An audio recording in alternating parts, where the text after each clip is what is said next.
দাঁতকেইটা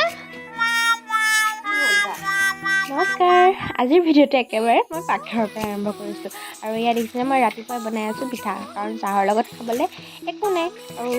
মোৰ মানে খালী চাহ খাই ভাল নালাগে আৰু একেবাৰে এতিয়া ভাত খাওঁতে দেখাইছোঁ এয়া আজি খালী ভাত আছিলে আৰু নিৰামিষ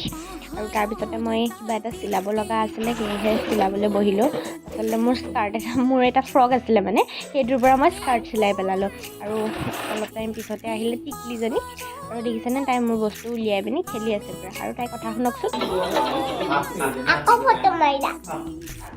আৰু সেয়া তেনেকৈ সকলোৱে চাহ খাই আছে আৰু তাৰপিছত তাই ছাগলীজনী উলিয়াই পিনি এয়া দেখিছেনে তাইৰ উৎপাত একেবাৰে আৰু ছাগলী হওক মেকুৰী হওক যি বস্তু বহুত ভাল পায় আৰু তাইৰ দাঁতকেইটা আৰু তাৰপিছতে সন্ধিয়াই হ'ল আৰু সন্ধিয়া হোৱাৰ পিছত মই ভাবিলোঁ আজি ৰুটি খাওঁ আৰু সেয়া ৰুটি পাৰফেক্ট নহয় বাৰু তথাপিও বনাইছোঁ বাৰু আজিলৈ মানে বাই বাই।